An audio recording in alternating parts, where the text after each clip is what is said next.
Internet fourmille de ressources qui vous promettent monts et merveilles en bourse. Et un domaine en particulier est riche en mensonges boursiers depuis plus ou moins les origines du web, il s'agit du monde du day trading. Qu'est-ce que le day trading ? Il s'agit du fait de réaliser des achats-reventes rapides en bourse, généralement dans la journée, dans l'espoir de réaliser des profits rapidement. Au cours de ma carrière, j'ai rarement vu passer autant de promesses d'enrichissement rapide pour un taux de succès aussi faible, voire inexistant que dans cet univers particulier. Avant de démarrer, je tiens à préciser que j'ai plus de 10 ans d'expérience en finance, j'ai travaillé pour des sociétés de gestion, des banques et en tant qu'analyste, et je vais donc utiliser cette expérience ici pour vous prouver en quelques points rapides pourquoi vous ne deviendrez probablement pas riche grâce au day trading, et pourquoi vous ne devriez pas faire confiance à ceux qui essaient de vous vendre des performances absurdes. Premier point essentiel, les mathématiques de base. Je pourrais ouvrir cette vidéo en attaquant beaucoup des points de leur argumentaire, mais je pense que le plus simple est de commencer par le plus évident. C'est-à-dire que les promesses de gain de la plupart des day traders ne tiennent simplement pas la route face à des mathématiques élémentaires. Beaucoup de gens prétendent par exemple vous vendre des performances de 10% par mois, voire même par semaine pour les plus audacieux, et en faisant quelques calculs rapides, il est simple de voir pourquoi cette promesse ne peut pas coller. Connaissez-vous l'expérience du centime magique ? Si vous prenez un centime qui double chaque jour, au bout de 30 jours, votre centime initial est transformé en plus de 5 millions d'euros. Comment est-ce possible ? Parce que comme le dit un proverbe probablement faussement attribué à Einstein, les intérêts composés sont une des forces les plus puissantes de l'univers. L'exemple du centime magique est parfois utilisé pour vous vendre des rendements douteux. Cependant, il prouve aussi en lui-même que faire travailler de l'argent à des taux très élevés sur des périodes longues est extrêmement difficile, voire impossible.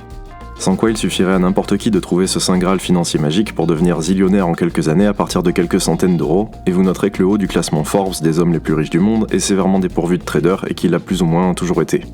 Prenez leur promesse donc, si vous composez vos intérêts à 10% par mois, vous aurez grosso modo 92 millions d'euros en 10 ans avec un investissement de départ de 1000 euros. Si vous continuez de composer à ce même taux pendant 15 ans, soit juste 50 plus, vous arrivez à la coquette somme de 28 milliards, ce qui commence à correspondre ici au PIB annuel d'un petit pays. Conclusion, les niveaux de rendement promis par la majorité des vendeurs de rêves en ligne sont un mensonge éhonté où le système qu'ils utilisent cassera à un moment donné bien avant de vous délivrer les sommes promises. Avoir des rendements très élevés en trading sur des périodes de temps très longues est difficile, voire impossible, et si vous avez des objectifs de rendement annuel autour des 10%, eh bien vous feriez probablement mieux d'investir passivement dans un fonds indiciel plutôt que de passer toutes vos journées à vous énerver devant votre écran. Cependant, certains diront peut-être ici que c'est l'effet taille qui bloque ces magiciens de la bourse au-delà d'un certain montant, c'est-à-dire qu'il est possible d'avoir des rendements très élevés du moment que l'on garde un petit compte de bourse. Je vous propose de voir dans le point suivant pourquoi cette idée est elle aussi fausse. Point numéro 2, ce que nous disent les études académiques.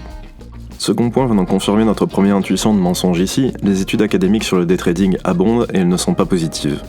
La plus célèbre dans le monde de la finance est probablement le papier intitulé Trading is hazardous to your wealth de Barber et Odean, c'est-à-dire grossièrement traduit, le trading est dangereux pour vos finances.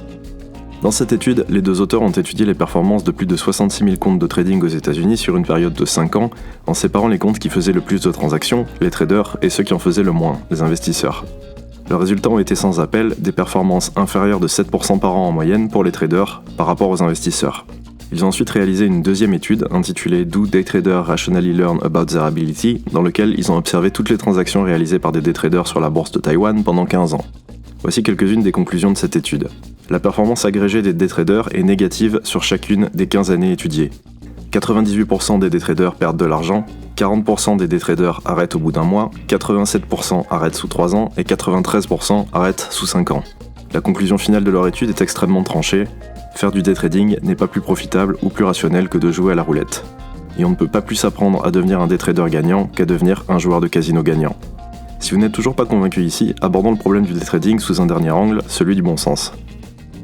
Autre point sur lequel vous pouvez vous baser pour déterminer que les traders du web vous racontent probablement des bêtises, c'est tout simplement de regarder les performances des meilleurs investisseurs de l'histoire de la bourse, hedge funds compris. Premièrement, vous devez vous demander, si le day trading peut rapporter autant d'argent, pourquoi autant des meilleurs fonds de l'histoire se contentent de 20% par an, ce qui est déjà extraordinaire et suffit à les faire entrer au panthéon des légendes de la bourse. Pourquoi des doctorants en mathématiques, assistés d'ordinateurs, galèrent pour la plupart à tenir 30% par an de manière consistante, et pourquoi vous, avec juste un graphique et un peu d'analyse technique, pourriez les battre. Vous devez également réaliser la nature du jeu dans lequel vous vous lancez lorsque vous démarrez en trading.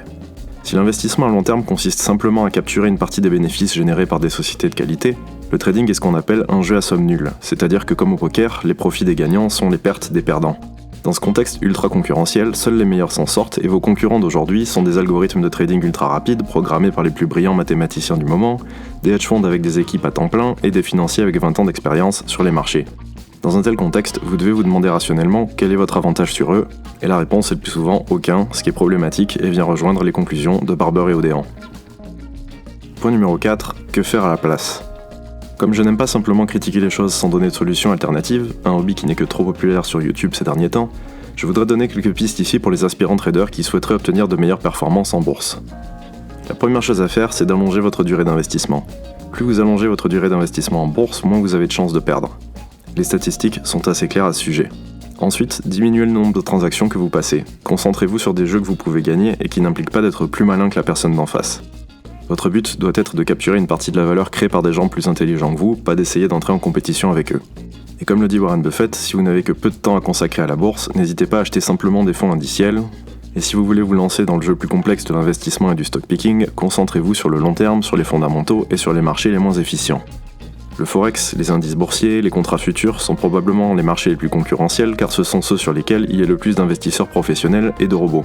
Évitez-les si possible, et regardez du côté des actions, des petites capitalisations, des sociétés peu couvertes par les analystes, ou du côté de celles que vous connaissez déjà bien, et qui seront pour vous un meilleur terrain de jeu, vous aurez moins de chances de vous faire battre par la concurrence. Pour plus d'informations sur ce point, n'hésitez pas à regarder en complément ma vidéo 5 trucs simples pour gagner plus en bourse, qui pourra sans doute vous aider également. Pour conclure, j'espère que cette courte vidéo pourra en dissuader certains de se lancer dans ce genre d'activité et de se retrouver face à de grosses pertes financières par la suite.